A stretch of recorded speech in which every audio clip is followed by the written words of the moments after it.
Attention. Here, we embark on a colorful exploration of mental health conversations. Expect deep discussions, humor, sarcasm, and a bit of cussing because, hey, that's just how we roll. Let's just set the record straight. The views expressed here are our own and might not represent the entire podcast beliefs or our guests. Our aim? To enlighten through humor. But hey, take it easy. Don't sweat the small stuff. Legal issues? No, thank you. We prefer to keep this space lawsuit free.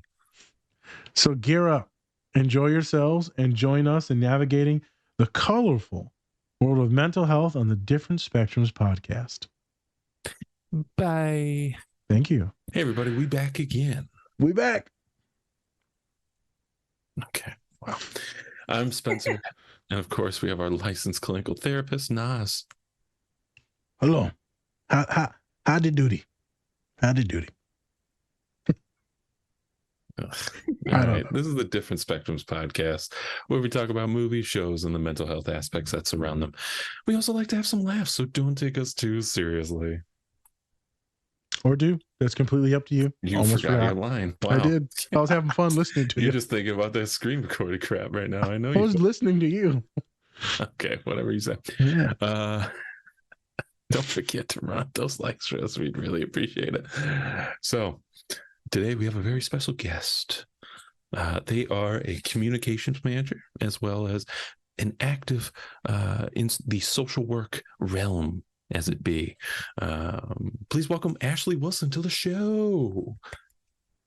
Me. Yeah. So nice excited to have you on. Yeah. Yes. Well, yeah, we should have applause going on, but actually I think the silence is a lot better. I don't think you can hear my claps because my microphone works very well. Nothing. All right. So thank you for being on, and we will be getting to you later. So today we're actually going to be talking about the movie Dungeons and Dragons. Nerd. Facts. I'm wearing a Teenage Mutant Ninja Turtle hoodie, so that I can't dispel it. Yeah, so we're going to be talking about a lot of things today. We're going to be talking about growing pains, imposter syndrome, stages of development, as well as kind of what it's like to really hold yourself back, right? We're talking about a lot of things. So we have a lot to get to, so let's get into it. Nas, anything before we get into the show? Yes. Okay. Yes. Now, well said. We are going to get into the character Simon a good amount, and then Zenick. We're going to have some fun talks, like you said, about holding yourself back. You know, why do we do this? How does this happen? Why does it get so bad? We'll probably talk a little bit about autism, like we always do, and especially with our neurodivergent guest here today. Yes. And then, of course, everyone, remember that there are questions and polls that you can fill out on Spotify. So if you're on there, go ahead and fill those out. You're more than welcome to share, look at all the screeners and different things, resources and apps that we have in our link tree. And yeah, so I'm excited to get into this. This might be a long one because we got stuff to get to. You know, it depends. It depends if Ashley's a talker or not. We about to find out. We about to find out. About 4 minutes of a podcast. All right, let's get into it. Whoop whoop. Whoop whoop. Ooh. Hey, there you go. Yeah, there you go. Get into it. Okay. Hey everyone, I'm here to talk about our new collaborator, Toink Toys. They have a wide selection of, you guessed it, toys and other great collectibles. They have products from Marvel, Star Wars, Harry Potter, and everything pop culture. You could say they put the toy in Toink. So go check them out at toink.com and use our code Different Spectrums Podcast to get 10% off your entire order today. No one can hold a candle to this trick.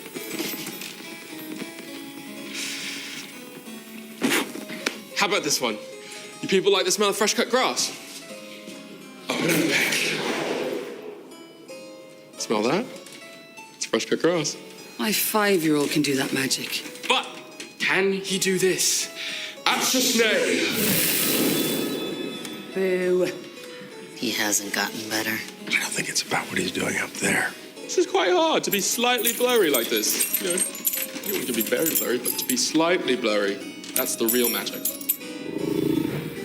Is that?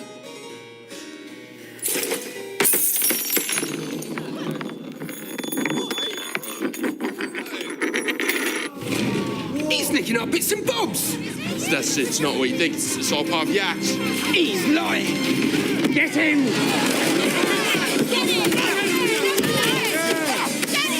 Shield spell! Shield spell!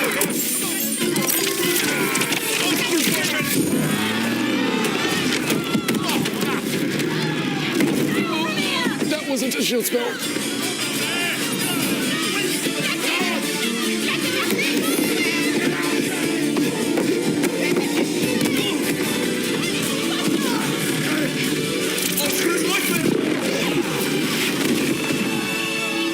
I'm not loving this show. You're a dead man!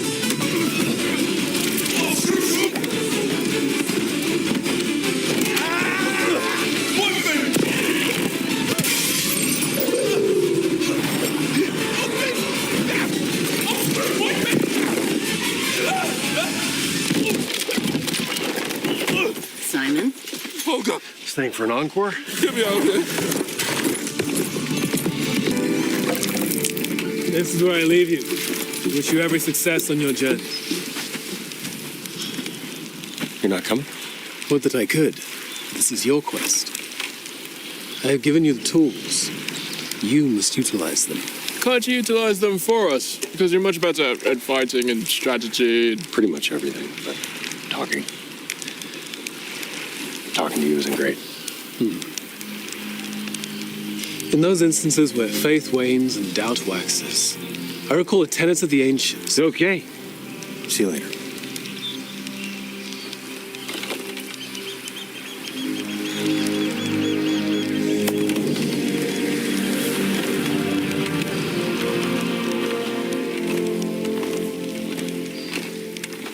There he goes.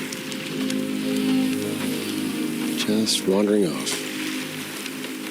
Walks in such a straight line.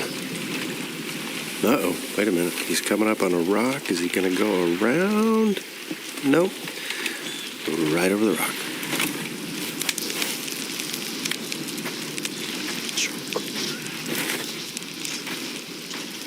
What are you mumbling? I'm preparing to attune. If I can't connect with it, it'll be useless. That's a lot of pressure, given all we went through to get it. Yeah, I realize that. So entire fate rests on you.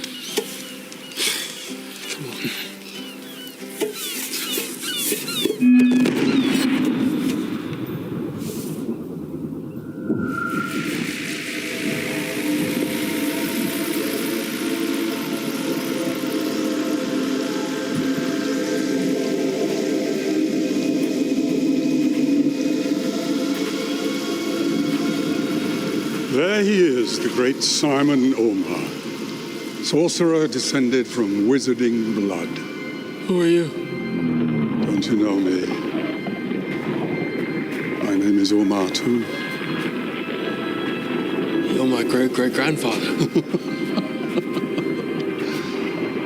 That's quite a helm. What makes you think you're worthy of it? I believe in myself. You're asking me? No, I'm sure. I'm a great sorcerer. Are you now? Funny thing about magic. It chooses who may wield it, and it does not suffer fools. Why are you telling me this? Oh, I think you know, Simon. Did you attune with it? You okay? I gotcha. What happened? I spoke to someone. Yeah? My great-great-grandfather. He was unhelpful. You spoke to him? From here, it looked like the helmet flew off the second you put it on. Well, time moves differently there. Okay, I'll try a different approach. Great. New approach. Try it. You got this. You got this.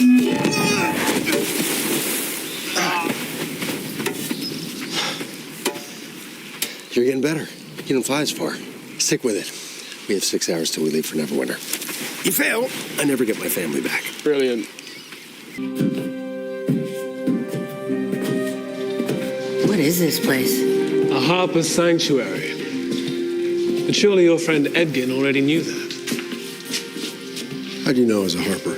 You may have forsworn your oath, but your oath hasn't forsworn you. Just because that sentence is symmetrical doesn't make it not nonsense. Why do you wish to rob Fitzwilliam? He stole Edgin's daughter and a great deal of treasure from us. Also a tablet of reawakening. He doesn't need to know all that. I was just... In other words, Forge is a real son of a bitch. So you blame his mother for his corruption? What? No, it's an expression. I see. I do not traffic in colloquialisms. You're not a lot of fun, are you? If Fitzwilliam is truly allied with a Red Wizard, their intentions must go beyond the mere political. Over a century ago, the necromancer Zast Tam was one of 8 Zulkirs who ruled the nation of Thay. Great history lesson. But Tam's hunger for power was absolute. On the eve of the solstice, the residents of the capsule gathered for a celebration.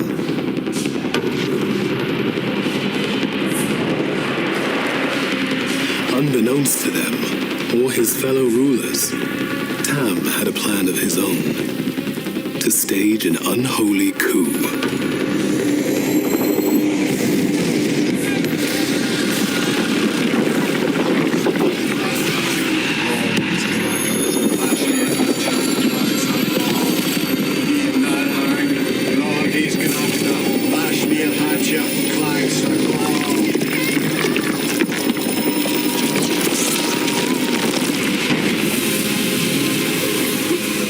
He unleashed the beckoning death, a spell that would consume the souls of all who beheld it, enslaving them to his will. With the aid of his red wizards, Zastam created an army of the undead, allowing him to conquer the entire nation. Saz's power extends no further than the borders of Thay. I suspect he and his red wizards will not be content until they have infected the whole of Faerun with their maleficence. You done? Because we already know that Red Wizards are bad. And so does Forge. The question remains, if they helped him to take power, what do they stand to gain? Sounds like we have a common enemy. You give us that helmet, we take Forge down. No one stays lord without a fortune to back him up. And the Red Wizards lose their puppet. What will become of the wealth you burgle? What does that matter? I will not be complicit in the illicit use of ill-gotten booty. Fine. We'll divide it amongst the townspeople. Swear to it. What? Place your hand on this Harper's seal and swear that you will indeed distribute all the wealth you take amongst the people of Neverwinter. Sure, fine.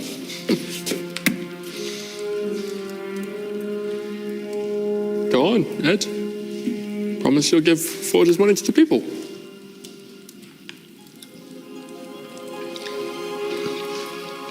Promise I'll give Forge's money to the people of Neverwinter.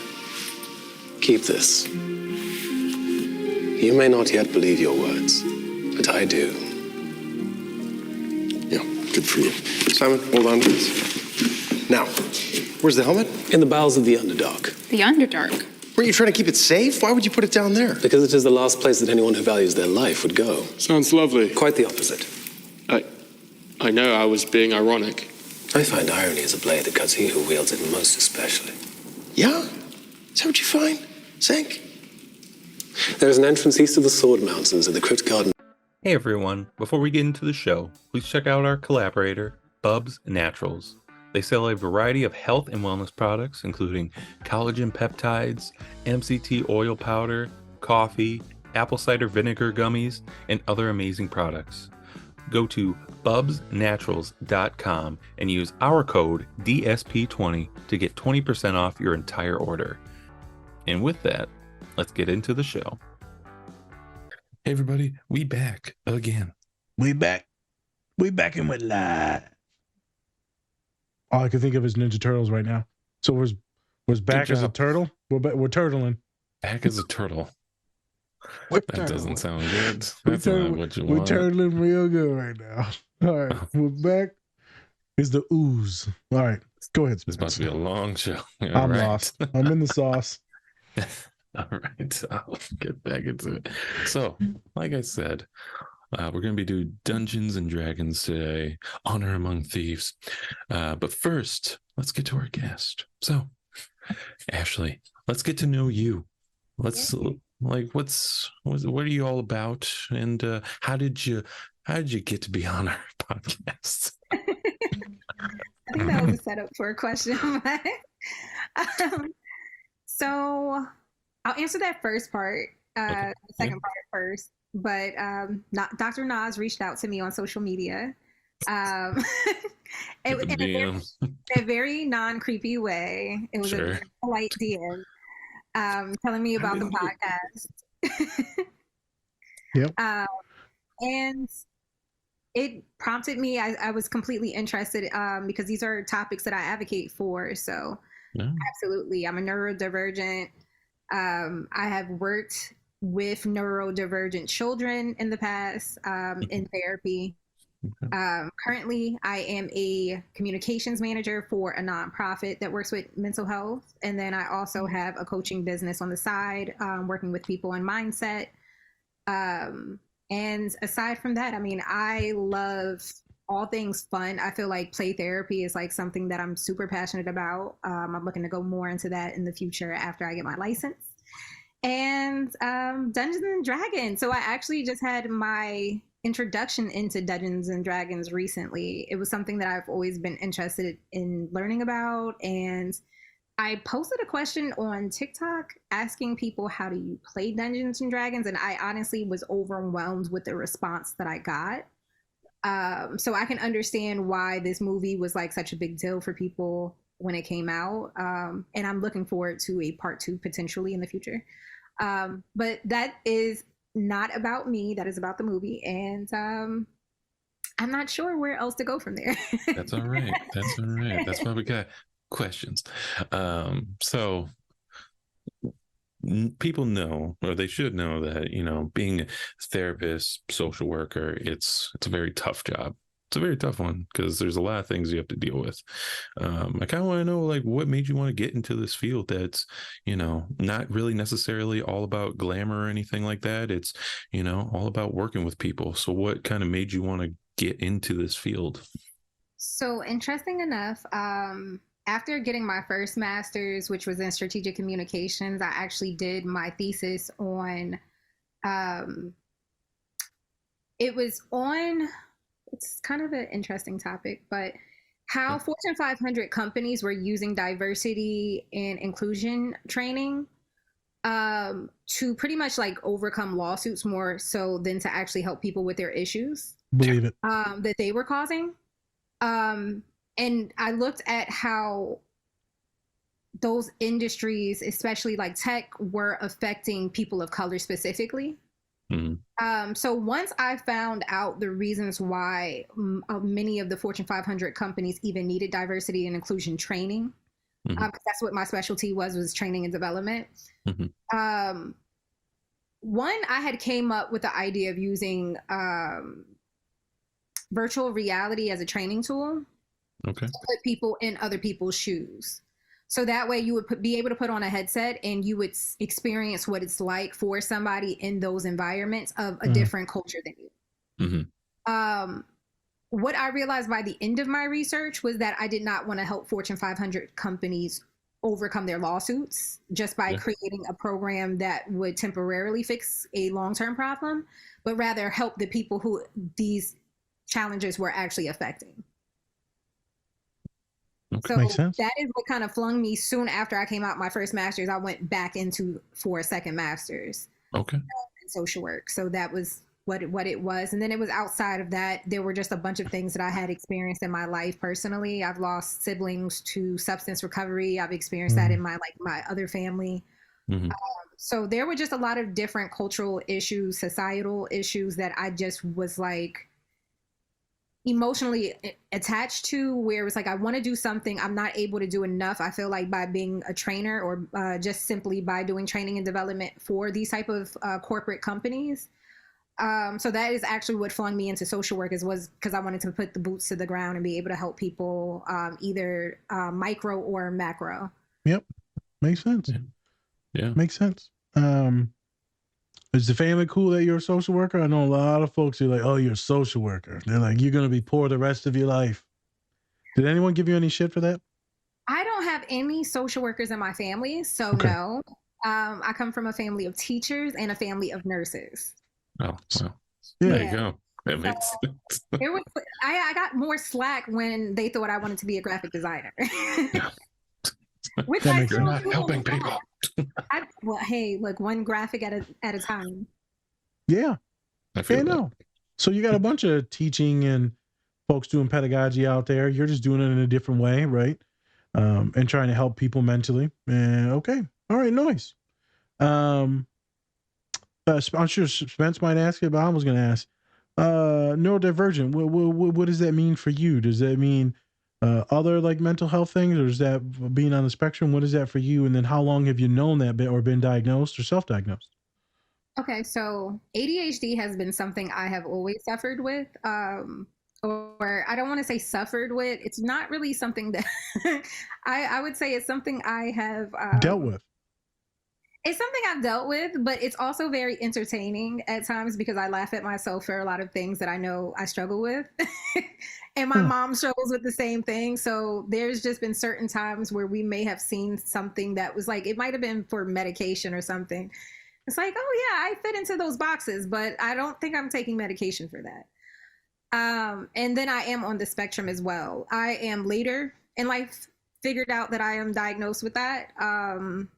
What I think overall, when I was younger, I'm an only child, so there's always that kind of thing that kind of plays a part into just some of my personality things. Mm-hmm. But I've just always been socially, very much social anxiety, but I'm very much a social person at the same time. Like I love being around people, but I just don't, I overthink a lot of different things when it comes to perfection. That would be definitely one. I have OCD. That's another. But just like overthinking, I guess a lot of times how people perceive me, not understanding what people mean sometimes, or even certain emotional cues and things like that. Yeah. So throughout life, it's just always been kind of like a little bit of a struggle trying to find where I fit. And now that I'm in my zone where I am now, and I think I also can relate this back to the Dungeons and Dragons. It's like these different life stages where the place where I'm at in my life now, I'm so confident in all of the things that I've learned throughout my life that have helped me become the person that I am today. Nice. So you're like Simon at the end with full helmet and just like doing your thing and sorcering. Yes, I'm level 10 mastery of wizardry. Punching all your ancestors in the face. You're like, I'm working with my ancestors, not against them. Well, not in this case. All right. So then for you, does that mean like, do you still kind of deal with like that masking or anything like that on a daily basis? Or have you gotten a little bit better with kind of just being yourself instead of trying to, blend in with kind of everyone else?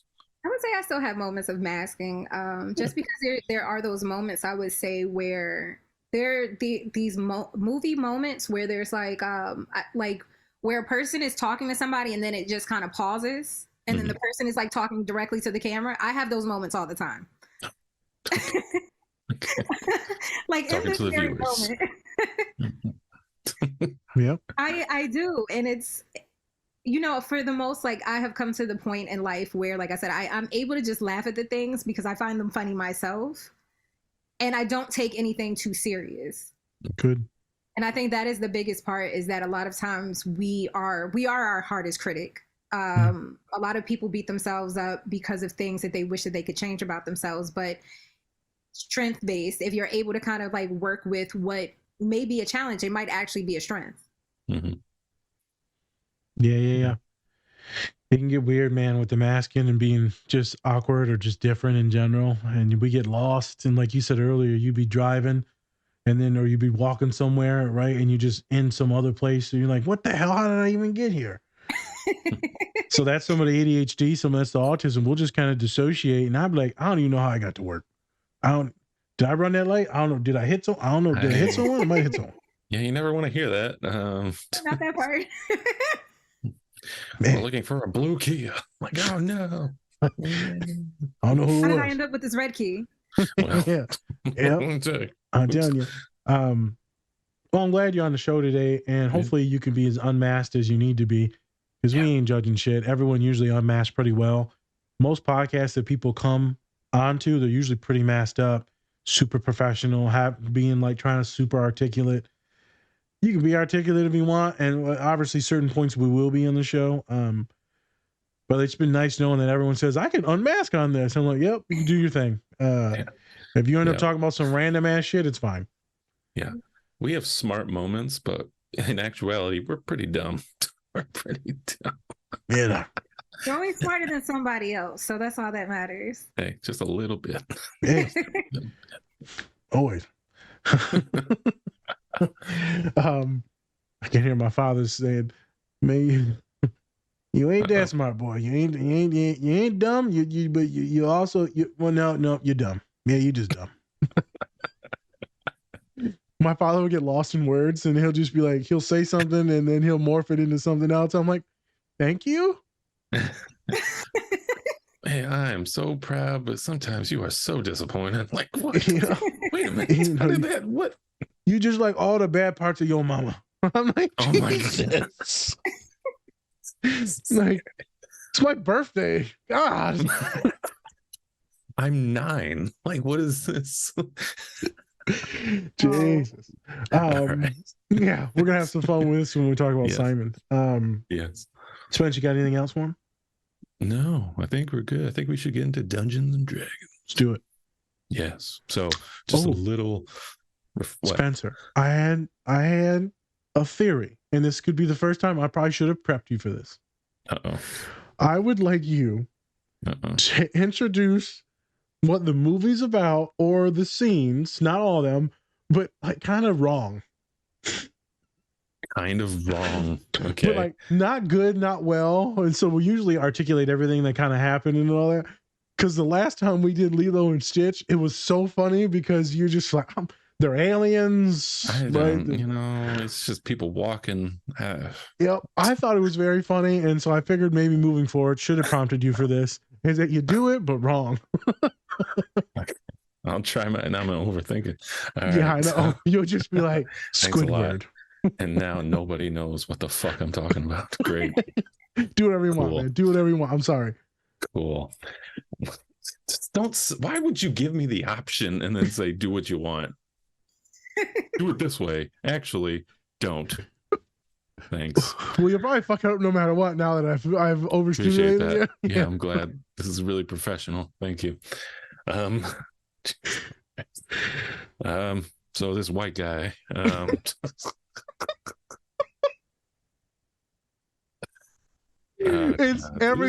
we talking about the Bible? So this white man. Which one? He has risen. Hey.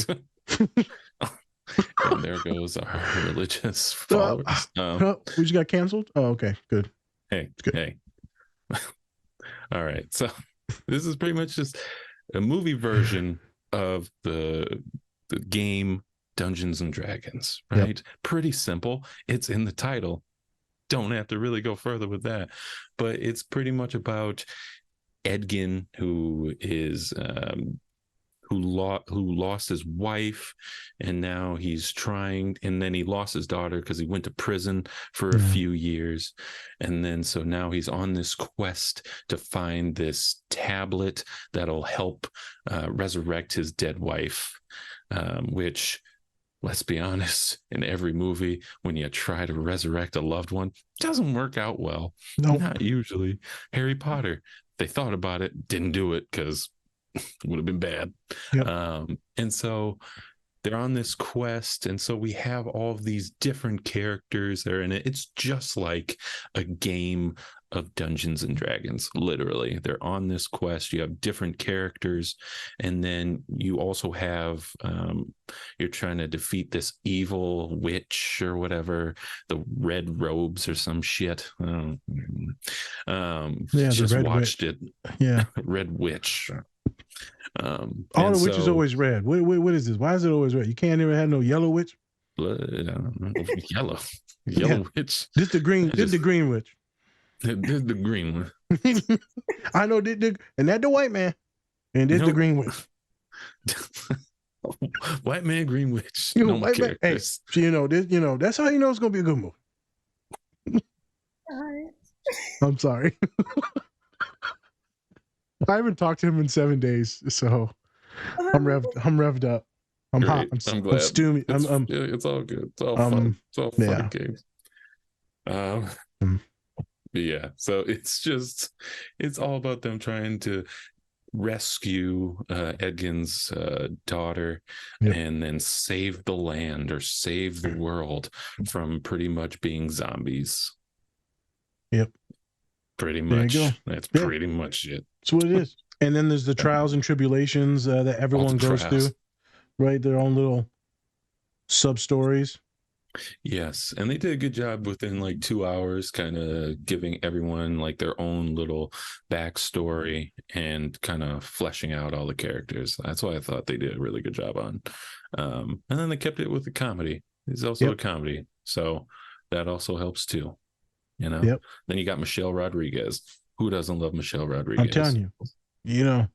You know I like her because you know she'll beat your ass. So that's why I like me an aggressive masculine woman. I like it when they can punch me and it hurts.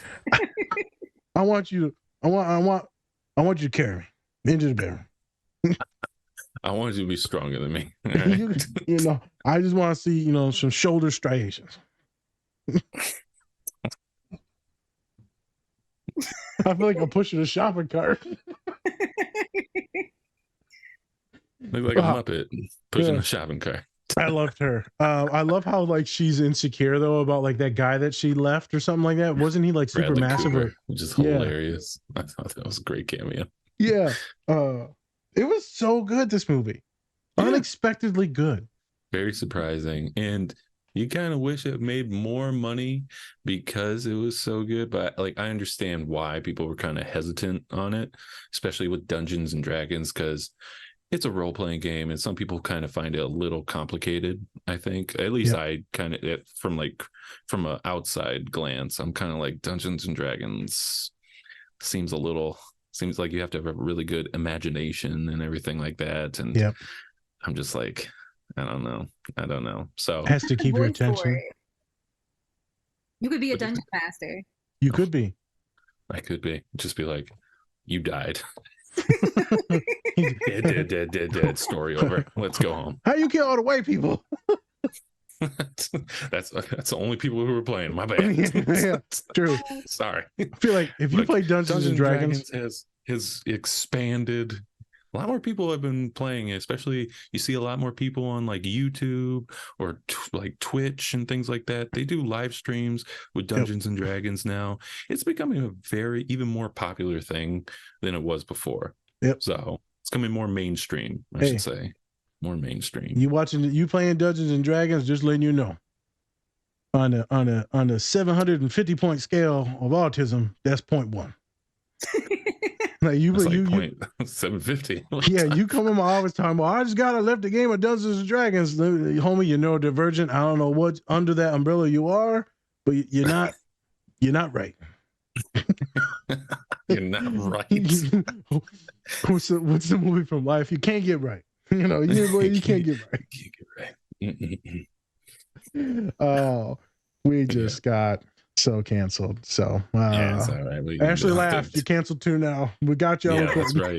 That's right, Ashley. You're with us now. You're in the same boat. I get extra points because I have a Dungeons and Dragons sweatshirt on right now. Look at that. Oh, wow. Extra tism point for you. Extra tism point. Hey, girl. And it's good. Tism point. Good. Hey, man, something hilarious. I'm not going to say any names right now. This is a serious point. I was making some jokes about like autism, right? And I made a flu shot one joke, right? A couple of close people that we're talking to. And they said, no, that's how people get autism. I was like, wait a minute. Oh, you for real now? Oh, you noticed a joke? Well, no, there were studies that's been refuted like 50 years ago. And I was like, and you're a social worker? So you might need to go back and get some education on some stuff because you ignorant as hell, homie. Interesting thing. Personal bias. There's some super like ingrained myths about so many different things. Yes. Jesus Christ. They're like the Aaron Rodgers of like autism out there. You can't, don't get no vaccine now. Jesus. Hey, sorry, his torn Achilles is healing nicely because he didn't get a flu shot. That's what it COVID was. shot. COVID shot. That's what it is. Yeah, that's right. I just want to talk about that. So obviously, Ashley, you're getting the vibe of us. We're having some good times here now. You're warming up to us. Yes. I'm not gonna lie, you got the TISM shirt on today. She said, "Hey, might as well just have a sticker that just says TISM." She owns it though. Yes, she owns it. That's all right. To be fair, the only reason why I never played Dungeons and Dragons because I didn't have friends that did play it, and then my students all played it. They had me create a character, and then so we played it together. It was fun. It was good. There are discords, like full-on community discords, where you can literally sign up and they run them through voice chat. You can do voice chat or you can do text. Yep. It's see, that's the thing. I think even though we skipped Dungeons and Dragons, but we did other things, right? Like video games and stuff like that. You play like Halo, like online and stuff. That's a whole other realm, right? Of like, especially building your character up, trying to get to the next level. It's pretty much all the same stuff. Create a character. One's on a board. Have you played Borderlands? Yes. So there's Tiny Tina's Wonderland, which is modeled after Dungeons and Dragons. Oh, that's pretty cool. I haven't played that one. I mainly played like the third Borderlands. Okay. I think it was the third one. That was the last one I played. So, but yeah, everyone says they like that. Was it Tina? Tiny Tina's Wonderland. There it is. Tiny Tina. Tiny Tina. It's my stage name. I thought it was Black Lavender. No, Tiny Tina. Or let me tell you something. Chocolate sauce? Chocolate sauce. Oh, that's the worst stripper name ever. I'm an exotic dancer, not a stripper. Wow, sorry. My bad. Don't want to offend. I got a whole routine. Next to the stage, chocolate sauce. What's the worst name ever? What's your stage name? Bacon grease. Oh my God. Okay, let's get to the scenes. Good Lord. All right, we've done our ADHD stuff. Yeah, All we're gonna talk now. Yes, this is serious. Yep. I'll do this one and then we'll kick it to Spence. Actually, what made you want to do this movie, and what made you want us to talk about this? And then we've picked out some scenes. Why'd you pick out some of these scenes, and like, why did you pick the movie? I picked the movie because I felt like it was just super relatable. I feel like life, the way I think about life, is like a journey, or a quest. It could be a quest that we go that we go on, and throughout that quest, there are different things that we have to achieve, or different challenges that we have to overcome in order to get to where we want to be at the end. Or whatever it is we're trying to achieve at the end. And sometimes we can go about that alone, or we can go at it with our friends or the resources, the support systems that we have that are constantly pushing us along the journey. For real? Yeah. Quest. So if I go into therapy and I'm like, you're telling me you're on a quest. They're like, Nas, I'm not paying for this. You just like roll these dice. Hey, I've got that loaded dice in my office. I got a student with that the other day. If you roll a 7, you're out. Yeah. You roll a 7, your father hates you. Oh my God. Of course it lands on Didn't 7. have to roll that, but I knew it. Come on, 7. Okay. But it makes sense. A quest in relating it to life. There's always obstacles, things in the way. Yes. Yeah, I completely agree with it. Yeah. Go ahead, Spence. Yeah. And also kind of going along with that, especially in the movie, they like to, especially in the board game as well, it's like you take these little, like even the most little things, and they could be like saving you from the whole thing, right? So just like Holga, she had that little staff from her ex that she had that actually became a magical staff that they could use to teleport through everything, and that what saved the day. Yeah. Right. So all these little things, the little chances you take, or these little items that you can take, can always come back and help you, or sometimes they could hurt you too. So that kind of goes in with life. Yeah. It makes me think about when I'm working with clients and they talk about, how they're screwed. And then we talk about how the miracle of just me and them being in the same room at the same time. Mm-hmm. I said, how much shit had to happen for me and you to get here at this moment in time, this moment in life? This can't just be random. It can't be. Mm-hmm. One small move this way, I'm dead. One small move that way, you drop out of school, you're incarcerated. This is my story. So many things could have happened, and yet both of us are sitting here talking. It must mean you have a future moving forward. The story's not finished. There's still more quests to go. Mm-hmm. Yeah, good on both of you for that one. I like that. Yeah. That first scene, mm-hmm. right? What's going on with that? So Ashley, pick out this scene, y'all. This Ashley's scene. This is a representation of Ashley's college career.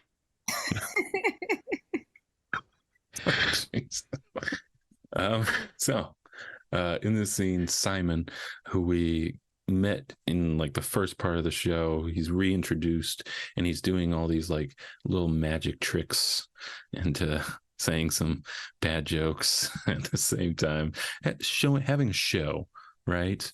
But then he's also kind of back to doing his own thing of like kind of stealing stuff at the same time while everyone's distracted. And so he's Mexican. Why? Oh no, he's from the University of Michigan. Oh, okay. Oh Shine stealing. Oh my god. Why would you say that? It's like, it's a month, it'll be fine. It'll come out in a month. I'll be already in there. And so Simon, who's actually played by the main character from Detective Pikachu, which, hey, as a Pokemon fan, I love that movie. Ryan Reynolds as Pikachu, can't go wrong. Yeah. But anyways, and so everything kind of goes wrong for him because everyone kind of sees that he's stealing their things, and then he just, he keeps on saying that he's not a good magician. He's not good at it. He can only do like little things and stuff like that. And then, cut to now he's like a really powerful like wizard of sorts. So Ashley, why did you want to pick this scene in particular? Why this scene? I think one of the important things is when I thought about this scene specifically, watching it made me think about a couple of different situations in life where I was literally that sorcerer at that point in my life. Mm-hmm. I could think about when I first probably started grad school and I had to start doing, starting for my, the research for my thesis. Mm-hmm. And they make you go out in front of everyone and you have to present your research. And it's like, hey, look at this trick I learned and look at this information I have. And you feel like you're trying to entertain the masses with the knowledge that you have at this current moment in time. And no matter how important you may feel that research is or what you have done has been this giant, it has been a giant challenge. You sit back and you look at it later on in life, like where you were saying that he becomes this big sorcerer later on that's super knowledgeable and all-knowing and wise. You have to come from a place of not knowing first. But imposter syndrome is definitely a big part of it because in the beginning, you don't think you know enough. You don't think you know enough. You don't think that it is enough, that you are enough, that anything that you do is great enough. In all honesty, I think in order for him, even in that scene, to have probably felt like he was doing more, people would have had to ooh and ah and probably standing out of their seats, giving him a standing ovation. But what would that trick have had to look like at that point? So you're really trying to entertain everyone else, but not really being satisfied with the things that you know how to do yourself at that moment in time. Valid. To be clear, I made the joke of like you and the career changes because we talked about it earlier, your career changes. It took me 7 years to get my undergraduate degree. A lot of shit. Transferred to 3 different universities, right?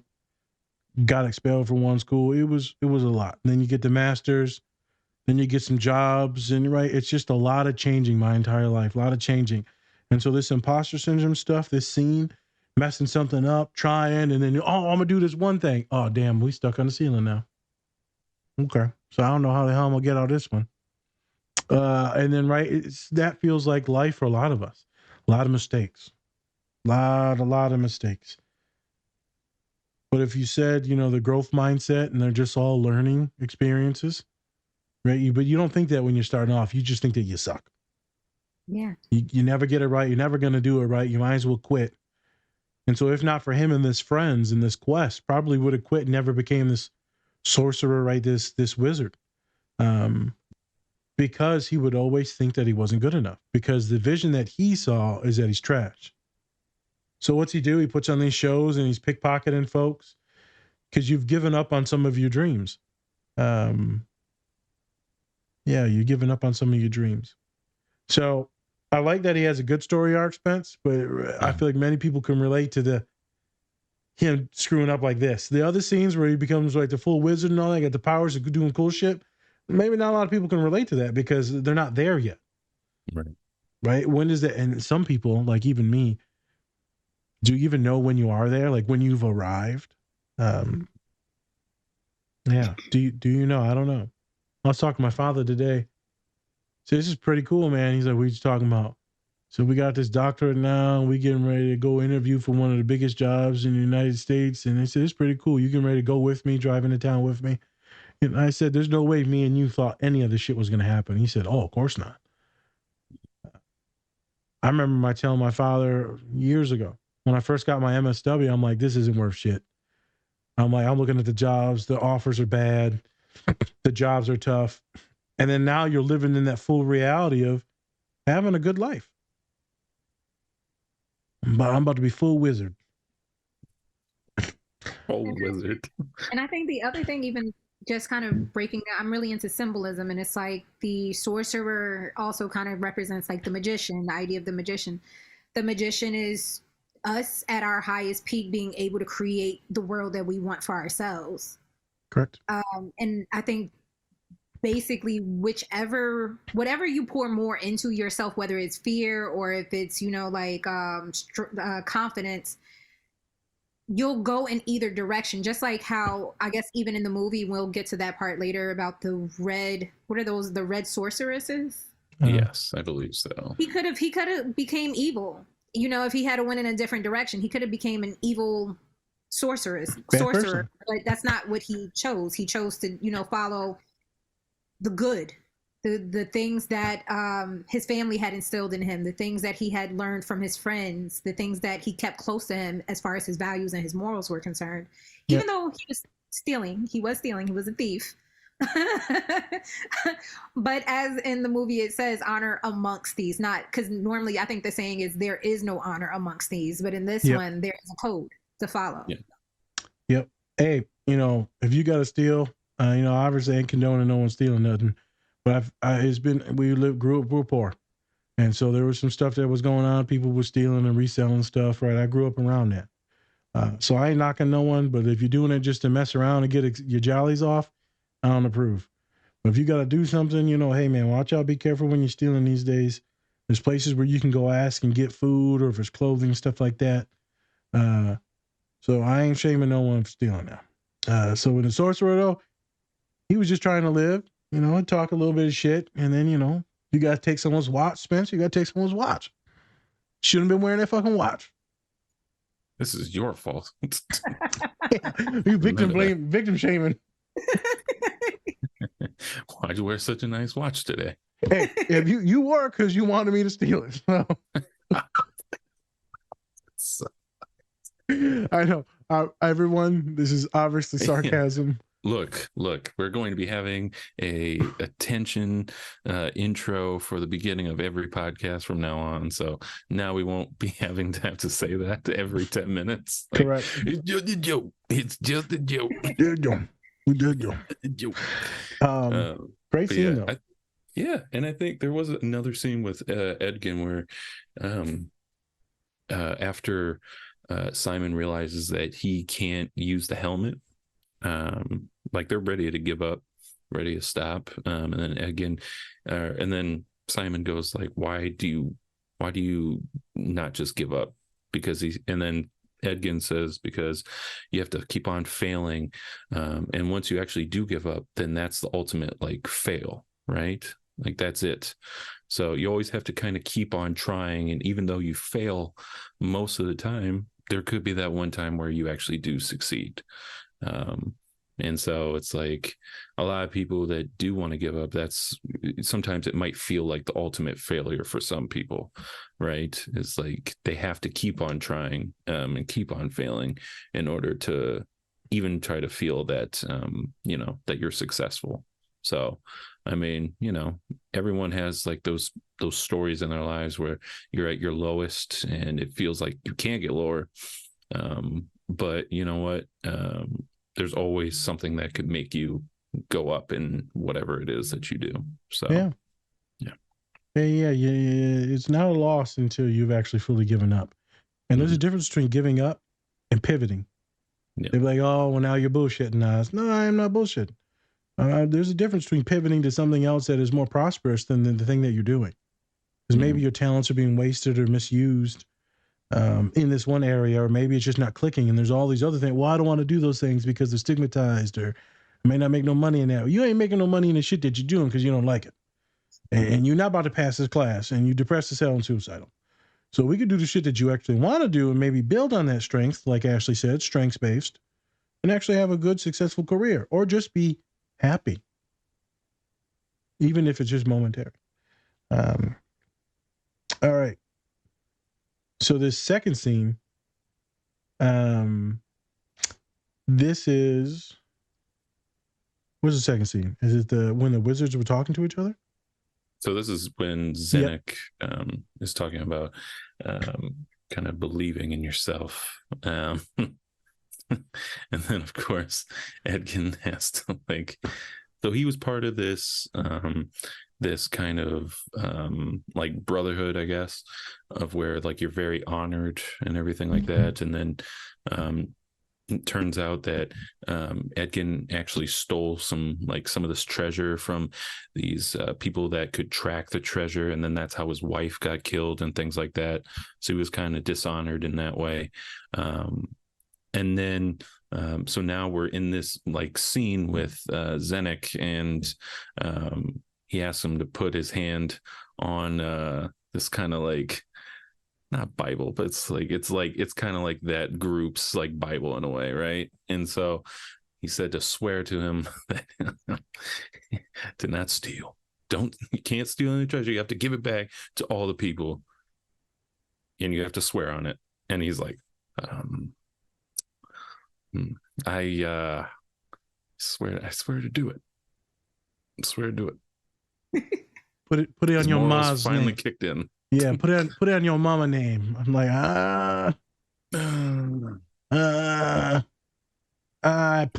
blah blah blah. Oh, that works. Yeah. Say I promise. Nope, I ain't saying that. Pinky promise? Yeah. Ashley, what was up with this scene? Why did you choose this scene? Well, I think one, even what you were saying about Edkin, is that how you say it? I think it's Edgin. Edgin. Yeah. Again. Again. Now I can't stop saying it. I have that too. The echolay will kick in. I'll just be like 7.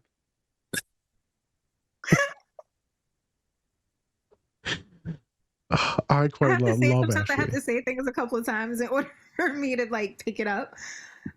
Completely fine. Yeah. But when Edgin was talking to Zenek, and Zenek was like pretty much like, like swearing, he was like, I can't make any promises. I think it was really a thing of self-belief once again, and imposter syndrome once again, because it was just kind of like he didn't necessarily believe that he could be honest. He didn't believe that he could keep that promise, that was a promise that he was actually going to be able to keep. And then I think I also want to transfer over to Zenek, because there's this conversation, I think, was it between him and Simon, where there was some sarcasm and Simon didn't really understand. Irony. Yeah. So there have definitely been times where someone has said something to me that it was a very serious moment, and it's like, are you being serious right now, or is it sarcasm? Is it what is this? I'm having a hard time understanding what this is. And I feel like there was a perfect example of that in that moment. Because sometimes things get lost in translation, honestly, especially when you're on the spectrum. It just happens. You just sometimes don't understand what someone means, and there's nothing wrong with like second following it up to make sure that you understand what's going on. But yeah, kudos to both of those guys, because in that scene, I feel like both areas, as far as like not believing in yourself, not yet anyway, because I feel like there comes a point where he later on believes in himself again. That he did not believe in himself in that midpoint earlier on. Right. Facts. Yeah. And I also think like it's kind of with that, it like, have y'all ever had that point where like you explain, like, especially when you're talking to somebody who's like on the spectrum, like you say a joke and they're like, I don't know what you mean, can you explain it? I'm just like, there's no fucking point now. Like, what? That's the whole point of the joke. Like, I don't even get it myself. I just said it. Like, can why can't you? I've had to sit with something and then I realized it was funny and I ended up laughing later on. Dead silence, and you're like, 5 minutes later. Happens to me all the time in therapy. Spence, I'll be sitting there talking to a kid that's on the spectrum, or at least I haven't baptized them with autism yet, and I'll say some jokes, and then I'm avoidant as well at times, and so but I didn't see any like smiling or gesturing, and I'll go, that was a joke, and then they'll start laughing, and then because it's so dry, as my homegirl Dr. Brown said last Sunday, it's like, Nas, I love your dry humor. I never knew I had dry humor until a bunch of students razzed me about it during a presentation. I was like, oh, my shit's dry. I did not know that. I thought it was, yes. Yeah, that shit is, that's just ashy. Your jokes are ashy as hell. You need some lotion on no them cocoa jokes. butter is going to work with that. Yeah. Yeah, I got that, again, stage name, bacon grease. But it's like, you'll say things to some folks and they'll go over their head. But me, I pick up on a lot of stuff, pick up on mostly everything. At times, Spencer will say things, other people will say things right over my head. And I'll just be like, oh yeah. And they'll be like, Nas, I didn't mean that, right? Or that was a joke, or I was being sarcastic. I'm like, oh shit, it sounded like real. Mm-hmm. And the tone, the inflection, how you delivered it, it sounded real. Like, nah, man, I'm just playing. I think looking back at it now, if I'm going to therapeutize myself,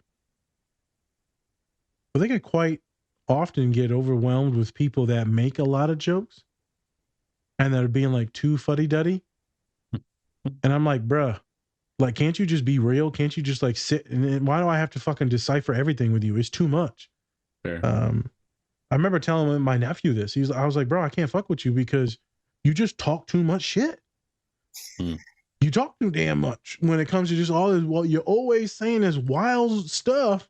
He's like, no, I'm just playing. I'm like, dog, I don't want to be. I'm believing what you just said. I'm playing. It used to be so bad. It's gotten better now. Right. Still, he did it to me the other day. We was talking. He said something. I was for real. He's like, no. I'm like, why do you do this? Would you enjoy fucking with me? I only brought it up because I remember this other human that did a lot too, and I checked him. He was like, damn, man, chill. Like, no, man, like, you don't understand. You're saying too much sideways stuff. It's hard to comprehend what's going on. Mm-hmm. I can't tell if you're cool with me or if I'm about to whoop your ass. I know what you mean. Yeah, like, is this serious? Because I'm taking it in good faith, but also now I'm starting to question how you feel. It creates a lot of anxiety, a lot of masking. It gets weird. And Ashley, it sounds like you're vibing with some of that. I definitely am. I actually experienced that in a marriage prior.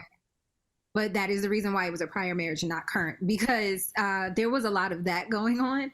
And it at some point it can, I think there's a thin line between humor and then, like, in a sense, kind of bullying people. Yep. And it doesn't, anything that doesn't make you feel good, I feel like is just not healthy. And once you kind of make that known to the other person where your boundary is, and if they don't understand that or respect that, then I think that's when you kind of have to question that person's relationship with you, because what are their intentions at that point? I remember there was at one point where, once again, getting back to the confidence thing, and this is something that might be so minor, but like I said, as someone who's always struggled with perfection throughout my life, I remember there was something that my ex-spouse had said to me about my teeth, and I went out that following week and I got braces. Okay. Because it was that, it hurt my feelings that severe. Were they trying to be derogatory and put you down, or were I wonder what the context was of that. She said I had an alligator bite, and I didn't understand. Let me just tell you. So when I think about an alligator, I think about like I don't know, like yeah, like they have, like, I don't know what kind of teeth that means exactly, but it doesn't sound like anything that's like nice. And I'm just trying to comprehend, like, how did this shit come up? Like, were they just like, motherfucker, you ugly? Or were they like, hey, I'm concerned about your teeth? Concerned. You look like you're about to eat me. Hey man, you bit the top of my lip off when we was making out, you say. Oh my God. I'm sorry. No, it's okay, because I'm really trying to remember like how that even became like a roast. Like how did we even end up there? I don't remember. Yeah, and like, honestly, you doing alligator mouth, like, damn, it's out the gate. Motherfucker. I said, how was your day? Ashley was just sitting there like, well, frick me. And it was like one of those things where I felt like it just pushed me off the edge because of the simple fact that when I was younger, I would get caught like Bucky Beaver, certain things that happened to you in your childhood that were like traumatizing. As an adult, when you are able to kind of like go out on your own and change things, and like if you don't like something about yourself, you can fix it with no problem. Whereas if you're a kid and you don't like something about yourself, you have to kind of rely on your parents for their support or their financial backing or whatever it is.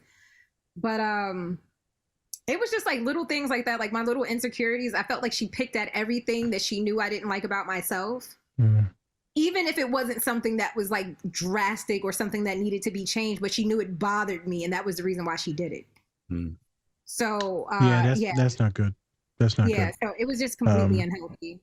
Unhealthy, like folks will do that. Like me and Spence talk about on the pod all the time. We love to tease each other. We love to tease other folks. Hell, I tease my clients. But it's never on something that will destroy them. It's something that we both know that's available and fair play. But to tease someone's weakness, or right, Spence never would do that to me. It's too easy. Yeah. Oh, hey, by the way, yeah, you like a channel. You like something subtle but small. It's never like, haha, your father's disabled and you're gonna lose him real soon. Like that. Oh my God. Yeah. I was being dramatic. But like, if you were to do that, I'd be like, well, I guess we're not friends no more. Yeah. Oh my God. That was pretty bad. Your father. Yeah. That's why everyone you love will die. Jesus. Oh my God. Ha ha. Just kidding. Yeah. Oh man. Well, I'm sorry that you had to go through that. That's terrible. But I'm happy that you are not in that anymore. Yeah, absolutely. And that's, I think, just another thing is being like a emotionally empathetic person, someone who like completely understands and respects people for regardless of how they feel. She actually didn't, this is no harm on her, but she struggled with PTSD. Yep. So there were just like a lot of things, traumas on both ends. I feel like that even as a person, just being a person going into a relationship, sometimes you don't understand those traumas. Yep. So when you're kind of blindsided, I feel like at some point you have to kind of make a decision about what's healthy for you, because sometimes people will say like, oh, well, you know, I love this person, but it's like you can love someone and still create an emotionally safe space for yourself, create boundaries for yourself, create distance if needed from anything or anyone that's harming you. Yep. So that's just like a big thing that I'm pro advocacy as far as people taking whatever space they need to live their life the way whatever Correct. makes them the most happy. I want to say something that I forgot, Spence. My father brought out, because he saw her on Instagram. Someone was bullying me on my Instagram, and then Ashley came in there and was tearing them a new tush. Well, not being mean, but just being like empirical with data. Right, hey, this is what being autistic is, and they were just being horrific. So I actually restricted them so they couldn't respond anymore. That person, because I love that Ashley was sticking up for us on our page, but then also I'm like, okay, you don't need to respond anymore to this stuff, Ashley, because this might be harming you, because it might be spinning in your mind. When people send me nasty shit and I get to typing, it takes over my whole day. Yeah, it does. And I texted you literally right after that, like, hey, I appreciate you sticking up for us and checking that person. Just want to make sure you're cool. And then I was like, oh, by the way, you're going to sign up with us? Hey, so you know. Yeah. Hey, you can stick up for us, but we need you on the pod. I just want to give you a shout out for that, because you are empathetic, you are protecting, you are an educator, and a wonderful human for that. And I didn't forget that. And my father also wanted me to say thank you for that. Yes. And you can love someone. Let me get back to what you were talking about. I got a lot of students, they love their partners or their friends or whatever, but sometimes that friend isn't the best for them at that time. So you can still love that person and also dislike a lot of different things about that person, and then set boundaries or hold them accountable for those things that they are doing to harm you or to harm others. I deal with it a lot in the college age, because they go home and their parents may not be cool with, anxiety, depression, mental health, right? They're Black or brown students, international students, and so they're not the most affirming. Maybe they're queer, maybe they're on the spectrum, and then also trans, right? And so sometimes it's the not just protecting themselves, but the horrific stuff that their family members may say. And they're like, well, I don't want to hate my parents. You don't got to hate your parents. You still love your parents. You just dislike some of the things that they do. I just wanted to piggyback off that for folks on the spectrum to know it doesn't have to always be black and white. It's complicated. It's complicated. Hey everyone, I wanted to give a special shout out to our collaborator, Two Nerds Candle Company. Not only do they have great products, but they are also giving back to a great cause. You can tell that they take a lot of pride in making their candles. My favorite is Spock's Monday Coffee. They are also donating 10% annually to support Women in STEM, which stands for Science, Technology, Engineering, and Mathematics. You can use our code DSP or go to our link tree to get 20% off your entire order. We think that this company is great, and we think you will too, so go check them out. It's me, a Spencer, and I'm here to talk about our longtime collaborator, Cure Hydration. Cure is a premium hydrating electrolyte drink mix made with organic coconut water and pink Himalayan salt with no sugar added. It contains 4 times the electrolytes of leading sports drinks. My go-to flavor is grapefruit, but if you're not into that, you can go and get their variety pack with 8 different flavors to sample. Go to curehydration.com or go to our link tree and use the code DSP20 to get 20% off your entire order today. It feels ironic though, huh? You love someone and yet you can still dislike them. How is that? You should just be one, but it's not. It's not. FYI, we're gonna hold it. I'm gonna put this in the polls. But Zenek's autistic, folks. What? It is what he, whoever wrote that character was autistic as hell. Shout out to you. Shout out to you. He did say he walked. He's like, yeah, he walks in such a straight line. He's like, oh, there's a rock in front of him. Will he go around it? Nope, he went over it. Yep. Committed to it all the way. Committed. There's only one way to do this, and it's getting done that way. Straight line. Gotta do it. The other day we were in a roundabout, and I said, this roundabout is as straight as me. Dry humor. No, it was just bad. This is bad. It's not really dry. I don't even know where that came from. I didn't even need to make that joke, and I just had to. Just out of nowhere. By the way, I'm gay. Every time, for some reason, every show you're like, I'm gay, but not really, kind of, maybe. I don't know. Hey, I posted a reel from Luca that talked about allyship, and I thought it was funny. Some people were hating on it, but the one guy posts, he's like, as a pan man, I don't want anyone to like kamikaze someone for me and like run them over on the street. And I just, I was like, correct. I didn't mean that. I just put a bunch of laughing emojis because I thought it was funny as shit. Yeah.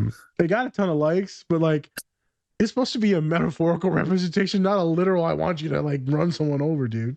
I also just love the term pan man. I mean, when you said that, I'm looking behind your picture, Dr. Nas, and I see a panda. And that must be your spirit animal. Oh, it is. Yep. It is. Got the same tummy, same amount of hair. No, he's not even joking. You think it's dry humor. You see, that's dry humor. I just shaved a second ago, or cleaned up before the pod. A second ago. This just from a few minutes ago. I can't even grow a full beard. I've been growing this out for like 10 years. Bruh. So I went in there and I was like, I finally looked at myself in the mirror for the first time in like 2 weeks, and my beard was literally like straight out sideways. I was like, did no one say anything?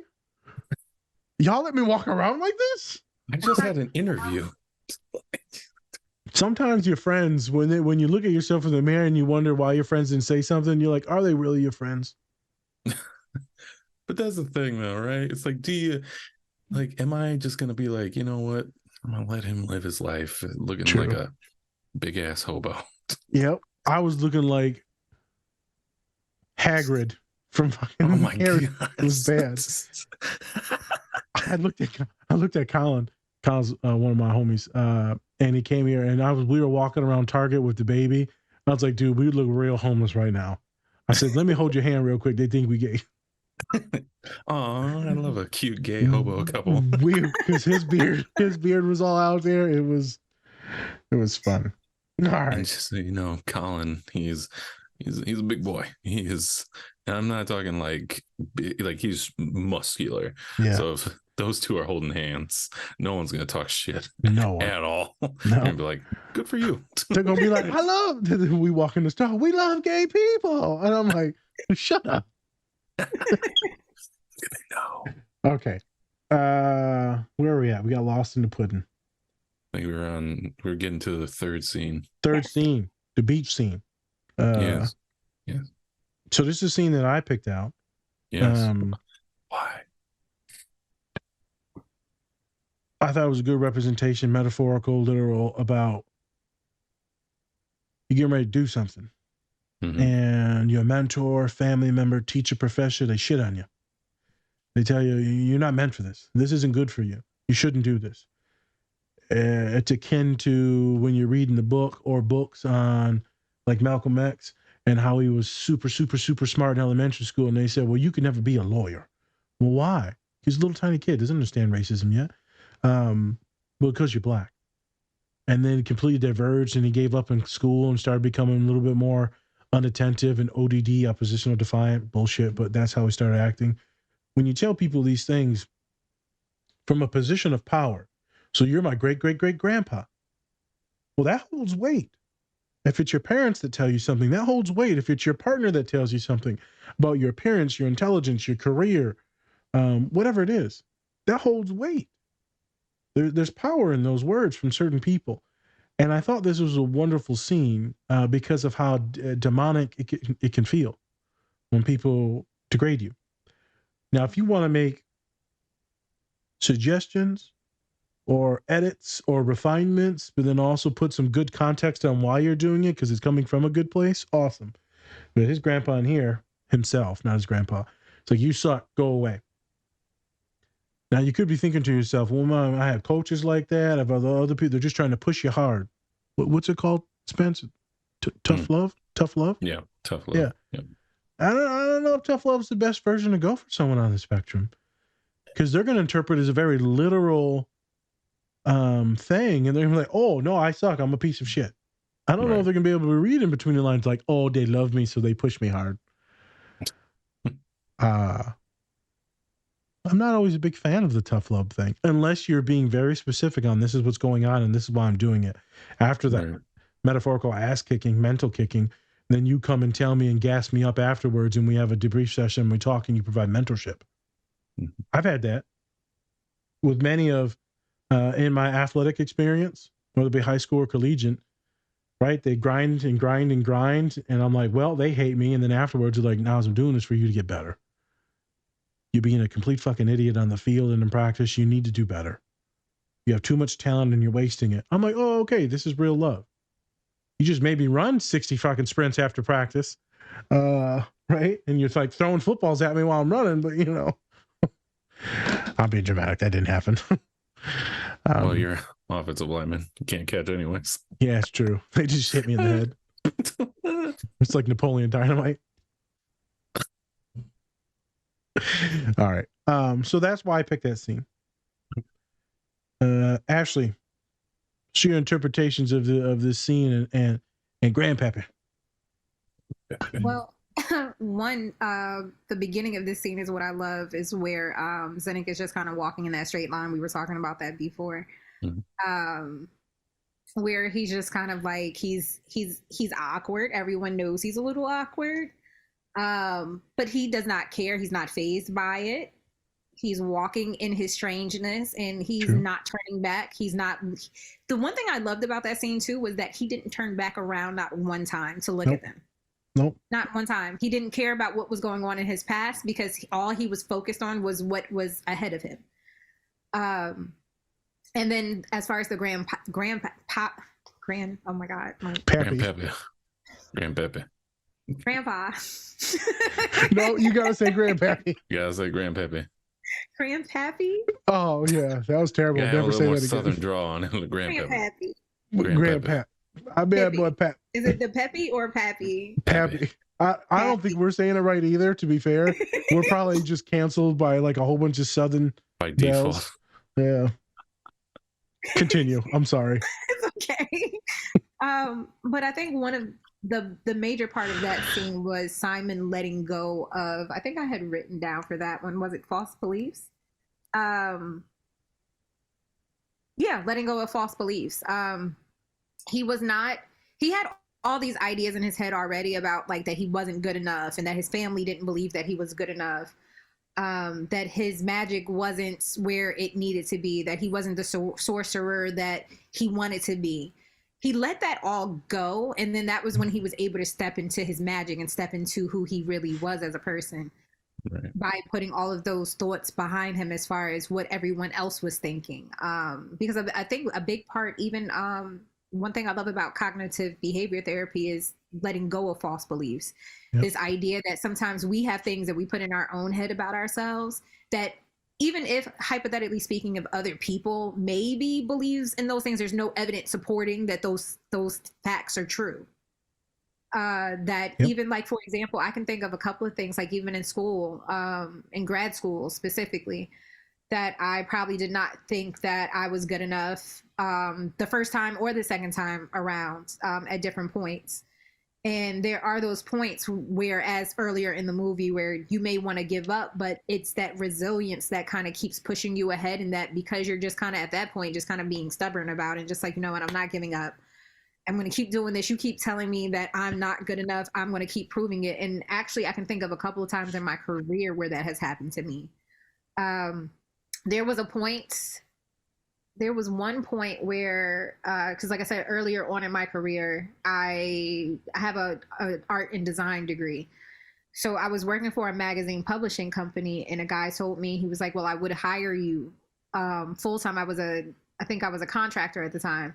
I would hire you full-time, but you don't have a bachelor's degree. At that point in my career, I wasn't finished with school yet. So I was like, okay, say no more. Like, I'm going to go back to school. I'm going to see this all the way through, and then look at me 2 masters later.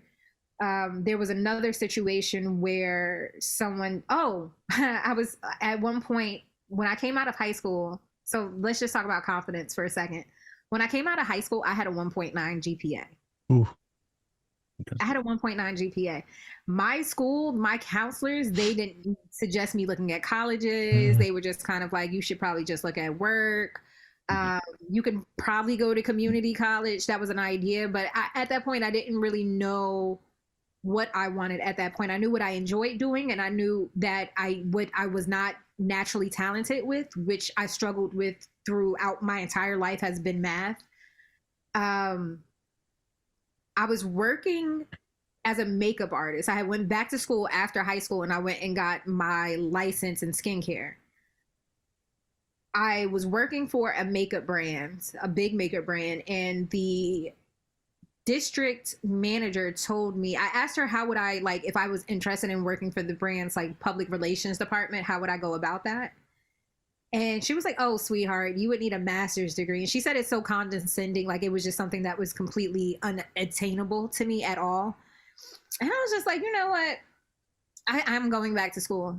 I'm going back to school. And that happened after the first situation. So it was just kind of like, here I am now, a bachelor's, 2 masters. I had started a PhD program, but I'm taking a pause from that right now. But I feel like at the time, it's just this matter of when someone tells you there's something you can't do, it pushes you even more for some people. Not everyone has that type of resiliency where they just feel the desire to prove people wrong. Because some people, like, it's a challenge because it can really get into your head that you're not good enough, that you are not capable of achieving whatever it is that you want. But on the other side of that is you pushing yourself and telling yourself, yes, you can. So 1.9, Spence. If I was your counselor in high school, I said, hey, we're gonna put you at Walmart, or here's an ounce of weed. What can you do with this? An ounce of weed. I probably would have chosen the ounce of weed. The best time of my life. You'd be like, look at me now. I can flip this. Nowadays weed ain't that much, so I don't know what we flip. Let me stop. I'm not even going in that. Stop it. Don't go back to the streets. Don't go back there. They brought me back in. I was out and they pulled me back in. Good. So, man, that's tough. See, for me, it was a little bit the opposite. I did start out in school, then was in special education because behavior, reading comprehension issues, obviously ADHD. Probably didn't know. No one knew I thought I was in the spectrum, but the ADHD was pretty bad. Depression was pretty bad as a young kid. Pops gets out of prison. We're talking about straight A's immediately and then out of special education completely. So it just depends on who's in your life and who's providing that care and nurturing, who's pushing you, who I wanted to do well because it made my father proud and he was paying attention and sitting up with me. He wasn't reading shit because his ass can't read either. Don't get twisted now. Don't get twisted, Poppy. I know you're going to pay attention to this about a month from now. Actually, he can read quite well. He just can't spell with a shit like me.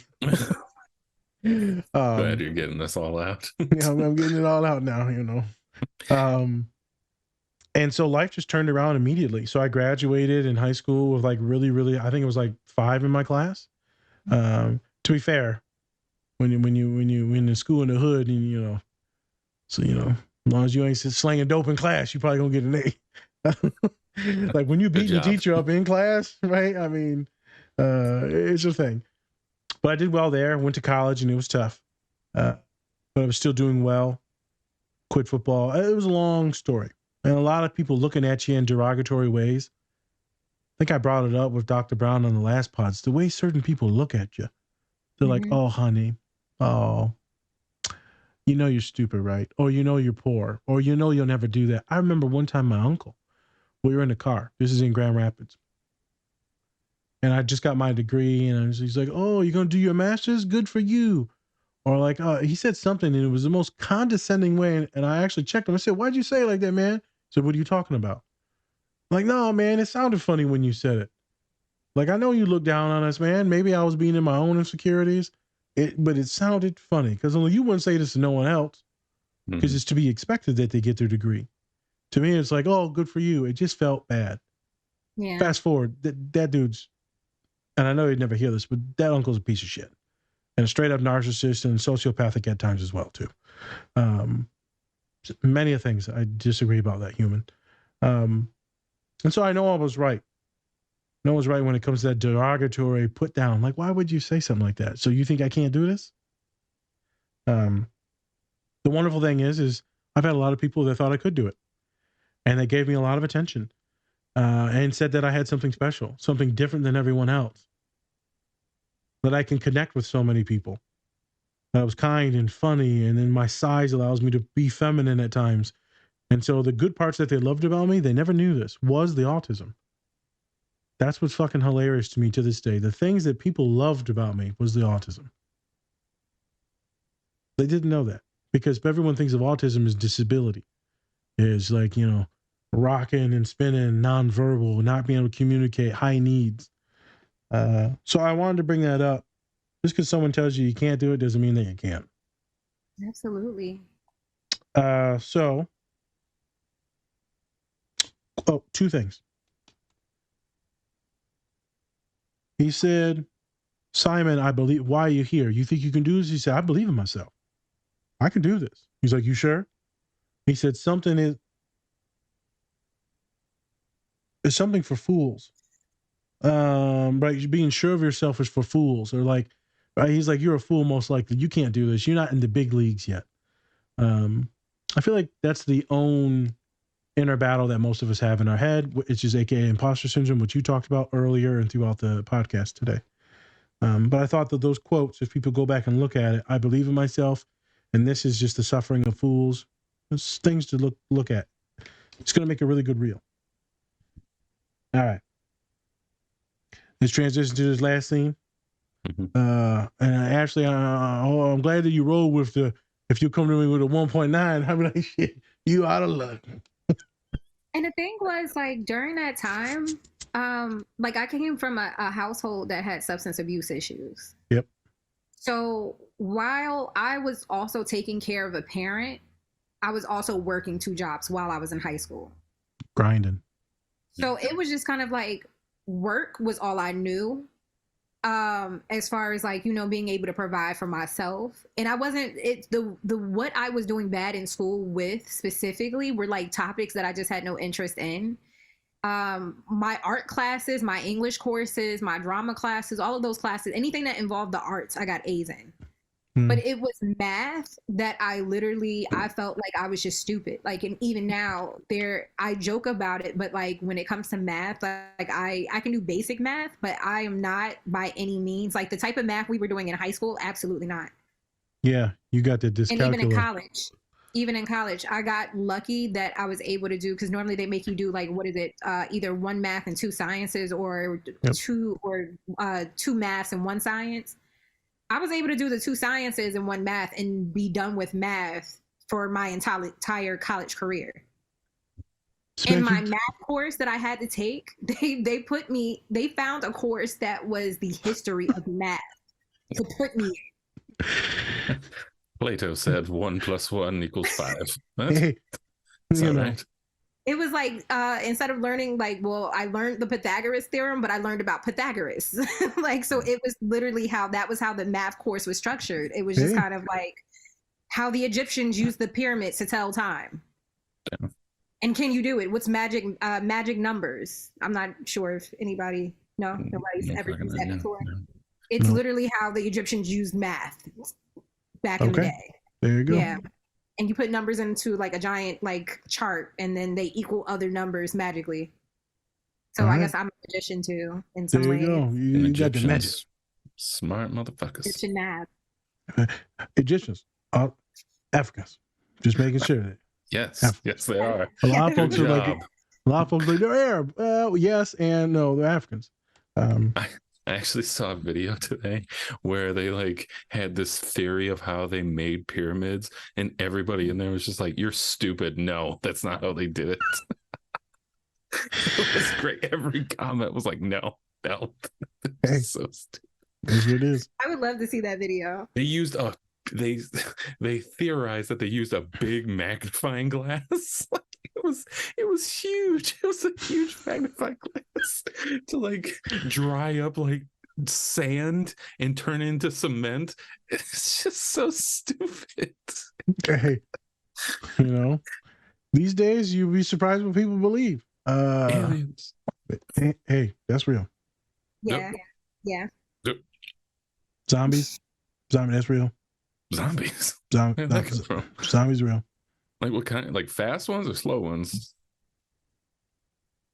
That broke your brain, didn't it? Yep. You had no idea what to say. They're real. Just They're real. Yeah. UFOs, they're real. NPCs are real too. NPCs. Yeah. What movie are you in? Hey, girl, you do you believe in like how all the pigeons are FBI agents? Is that you too? Talking about us again. Oh, Just God. talking into his wing. Yeah. Like, you don't see pigeons after a certain time. It's true. They clock out. It's true. They clock out. I ain't never seen a night pigeon. I seen a day pigeon, not a night pigeon. Isn't that called a bat? A night pigeon. Yeah, I'm not a pigeonologist, so. A pigeonologist. Hey, I ate an apple the other day and it was made in 2023, and I'm like, who made this? Why is this here? What? Yeah, GMOs, the real. Yeah. I don't know where the hell we're going with this right now. I'm just having fun. I'm just having fun with Ashley and you. It's just fun. I think it was on New Girl where Nick starts saying like random stuff's real. That's where I was going with this. Okay. Yeah, I just couldn't remember what he said. You are the Nick of the group, and I have to be the Schmidt. When you said zombies, and you're like, was it this one or this one? I was like, black zombies. That's all I could think of. Jesus. Like so fast?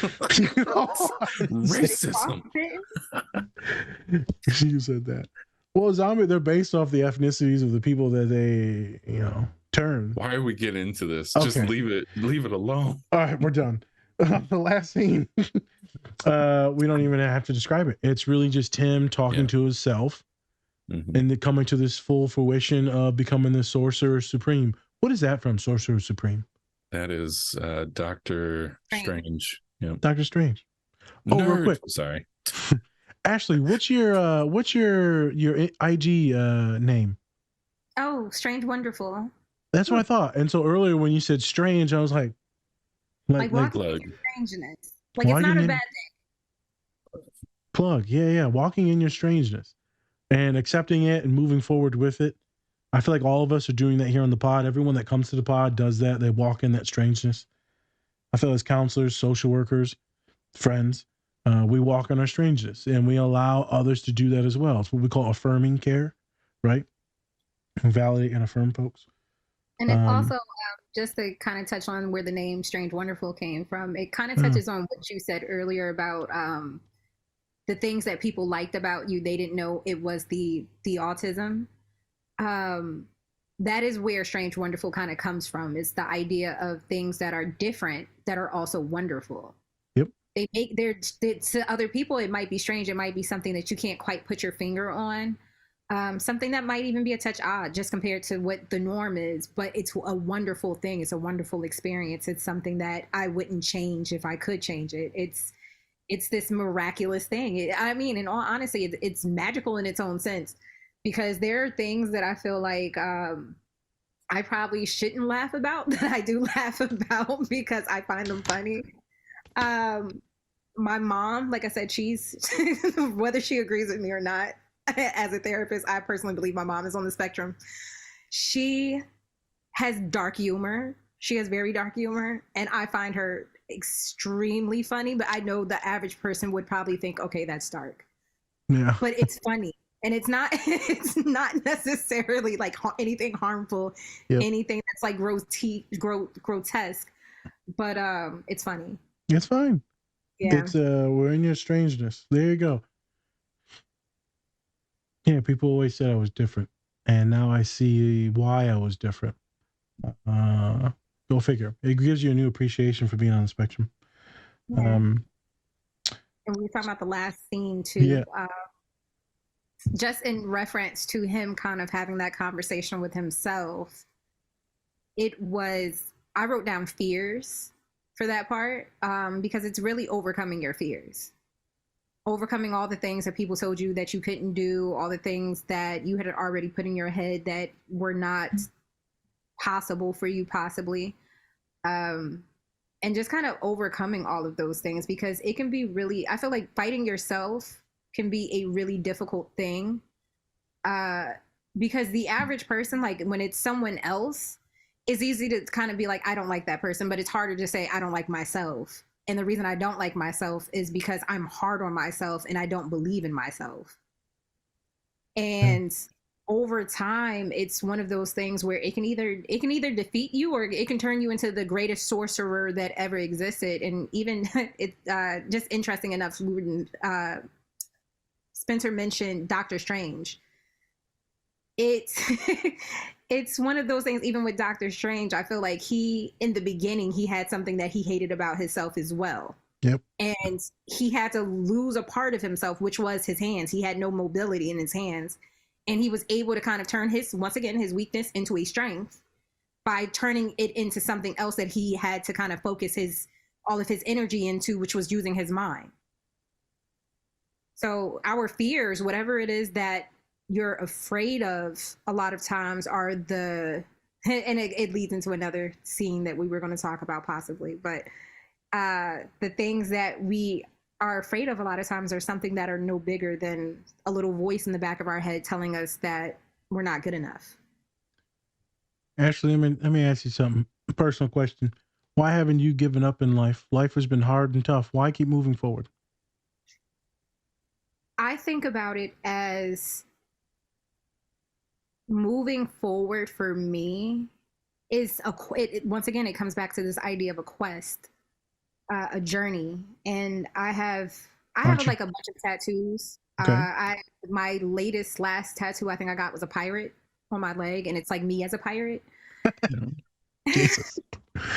Arg. You got a wood leg? You got a wood leg or a patch eye? What you got? She has a monkey. Okay. Oh, all right. She has a monkey that steals gems. There you go. Okay. Yes. I love it. It's just funny. Who needs a peg leg? Yeah, you ain't no real pirate, you know. Is your teeth dirty? You gotta have dirty teeth in that one. No toothbrushes. Yeah. Got a monkey. That's all that matters. Okay. But I think it's this main thing of like wanting to see what's at the end. You're curious. For me, it's just this treasure whatever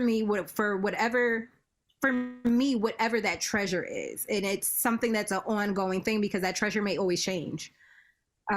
Maybe about a year ago, it could have been finished. I would say a year ago, it would have been, actually, that's crazy. This is November. I can literally remember a year ago today. But a year ago, it could have just been getting to a place where there's happiness, where there's safety, where there's stability. And knowing that throughout that year, last year, because I like to think of like life in somewhat of a time construct, because it kind of keeps me focused and keeps me like moving forward, because otherwise I'll just sit around and then time passes and then next thing I know, I'll be doing nothing for a year, because that can happen. But when you kind of plan something or you have something that you're looking forward to, it allows you to kind of set that next point of what it is that you want to achieve again. So it's like that mindset, just having something that you constantly want, something that you desire. What is it and how do you get to it? And what is it going to take to get there? Enjoying yourself in the process, because I think sometimes we're so focused. I know in the past, a lot of times my depression was triggered by being so focused that I cut off all the things that I enjoyed, all the things that I loved, whether that was like being out with my friends, playing video games, being social that way, and just being in the house and just studying. And there's nothing wrong with just studying, but you have to have other outlets. Otherwise, when that depression creeps in, you're just going to have your books. And unless it's something even in the sense of maybe a book is enjoyable for you, you have to have outlets, whatever it is that's enjoyable, whether it's reading even, let's just say, fantasy or fiction or history, something that isn't just self-help or something to get you to what it is that you need in that very moment in time. I think that also thinking about, I think my fears in a sense somewhat push me ahead too. They do. Yeah. Because it's when I think about things that I'm afraid of, based off of if I looked at my family and some of the issues that I've seen in my family, whether it has been losing a sister to substance use, whether it has been seeing like maybe I really haven't had too many situations in my family, I would say, that would be like financial issues. But at the same time, like certain things may not be considered like super big. I mean, or super small. But like, let's just say, for example, you have a grandparent and you've seen your grandparent retire. And then after that retirement, you've seen what it looks like for a older person to struggle. Yeah. So they may not be homeless, but they may have you. Now you're watching a 80-year-old woman or a 70-year-old man, 80-year-old man who has been retired for 20 years have to go back to work and do work that is actually in some ways abusive to them. Yep. Their health, their mental. My grandmother retired, I think maybe about at 70 something, and she was working at a high school where the kids would like throw things at her. They would threaten to fight her. It was really bad when she decided to retire because she had been teaching her entire life. Yeah. And then after that, she decided to go back into teaching again after that. And it's just kind of like those type of things, just they're ingrained in my psyche. Yep. To the point where I know I don't want certain paths exist. I know they exist because I've seen them exist. Got it. Okay. I know that those paths exist. I know that these things are all possibilities. They may not necessarily be a possibility for me because I'm not going to allow certain things to happen if I know what the probability of it happening is, which also gets back to the Dungeons and Dragons with dice. You're learning from others' mistakes. You're only learning from the others' wisdom, from others' lives. The reason why I asked is because you've been talking to me, Spence. You've been pretty vulnerable and open about a lot of different things. And I'm like, this person has to be tired. They have to be tired. You sound like a lot of my clients, older women, older Black women. And I'm like, girl, you're tired. And they're like, no, I'm not. I'm fine. I'm like, you're tired. Oh, I'll say in a heartbeat, I'm tired. I love sleep. I know, but you've been grinding. I know other people that have been in your situation, they'd be struggling way worse. And so I think there's some power in that. I asked you specifically what keeps you going. Some people it's hope, optimism. Some is curiosity. Some of it's fuck you, I'm not going to die. I'm going to keep moving forward in spite of everything. For some folks, it's family or friends, right? There have been some weird relationships. So sometimes for folks on the spectrum, it's hard to see another one be positive because that one was negative. Not all of it, but some of it. People can start to lose hope. So that's why I pose that question specific to you, right? A social worker, someone multiple degrees that's also neurodivergent, ADHD, autism. There's other substance things, a Black individual in America, a woman in America. So I was trying to paint that picture to see what makes you tick. And you had a lot of different things. And I was like also thinking to myself, girl, you need to make sure that you're like having fun and like just not working all the time. So things like this, if it's fun and enjoyable, do those. Everything else that you said with your self-care plan, make sure that you're doing those.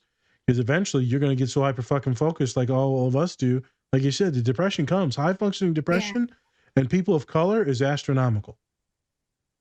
People of color be like, I don't know why I'm so tired. Motherfucker, you've been working 60 hours for 50 years. I think you're tired.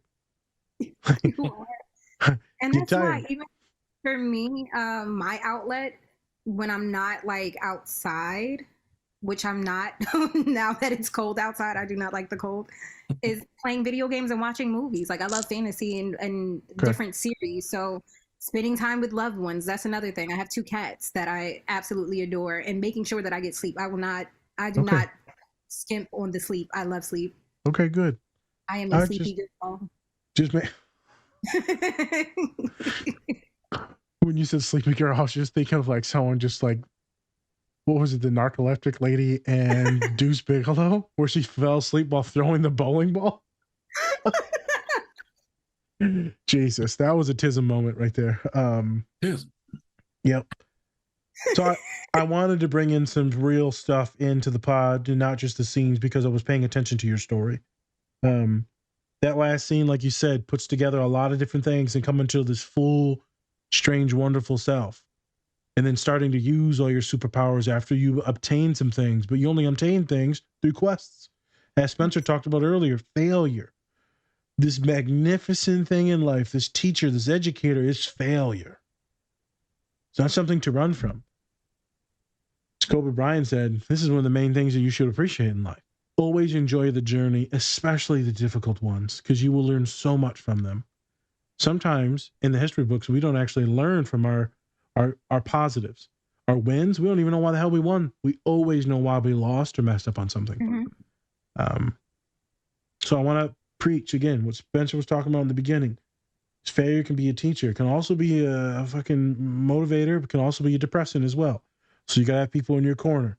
Will those little birds chirping to in your ear? Are they like grandpapa and they're saying you're worthless? Right? Or you got other friends that are just as strange, just as weird as you, or just as wonderful as you, help and guide you through that. And if not, what are you reading? What are you watching? What are you ingesting on social media?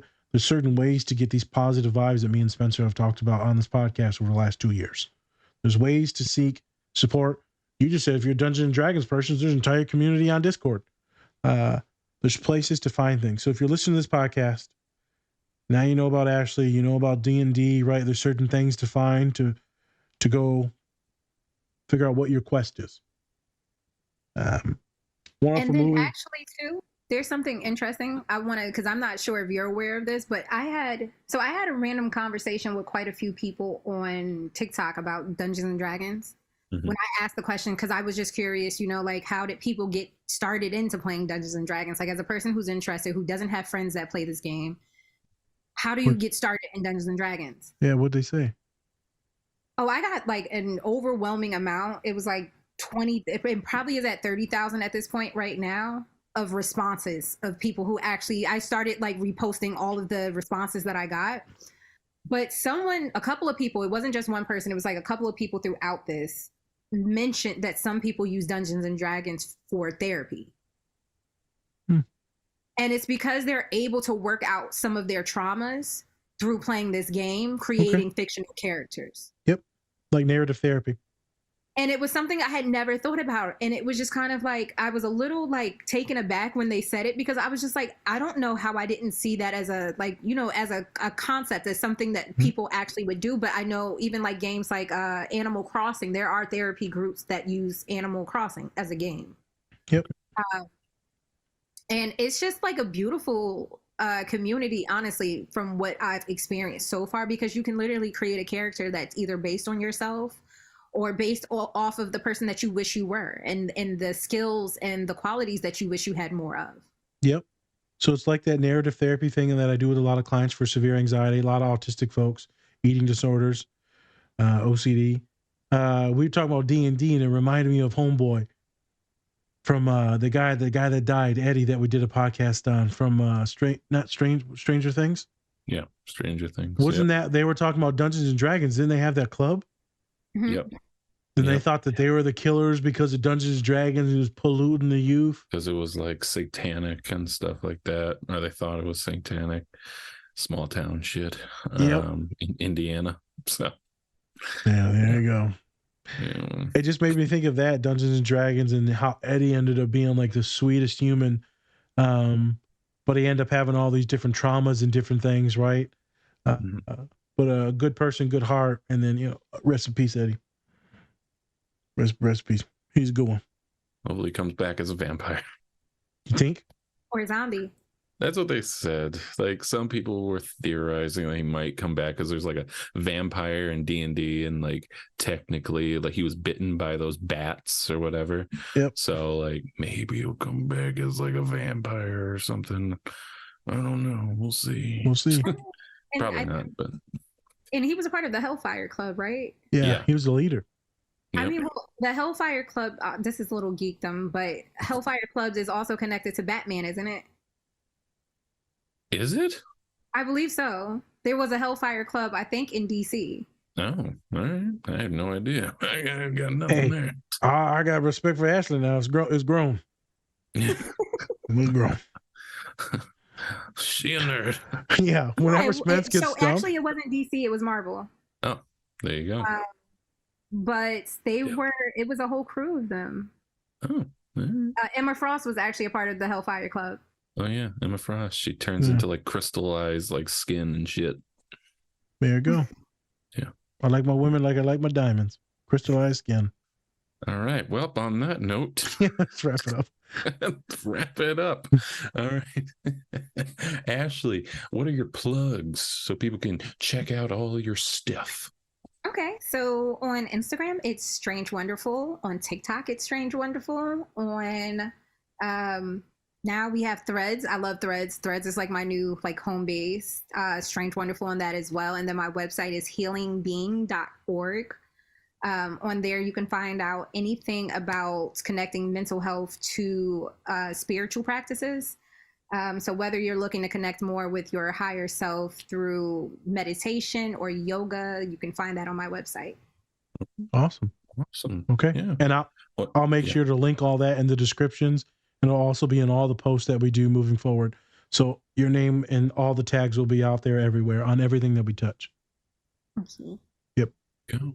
All right. Well, thank you so much, Ashley, for coming on talking about Dungeons and Dragons, the movie.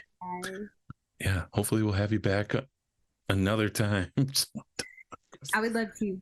I have some other shows that I can think of that are probably pretty amazing to talk about. There you go. All right. Look at that. Put it on the calendar. So yeah, thank you so much for joining us. And thank you everybody for watching. Shout out to all of our great collaborators. That includes Cure Hydration, Bubs Naturals, Pinfinity, Silver Dollar Candle, Two Nerds Candle Company, Cat and Raven Company, and then Twink Toys. Yes, that's a mouthful. Gotta love it. You can get up to 20% off if you use the code DSP or DSP20. Going down into the description, they'll all be in there for a link tree. Go down there. And then you can get a discount off of all of those great brands if you need them. So go check those out. I'm Spencer. That's Nas. This is a Different Spectrums podcast. All right, everyone. Much love and take care of yourselves. Or don't. That's up to you. Up to you. Peace.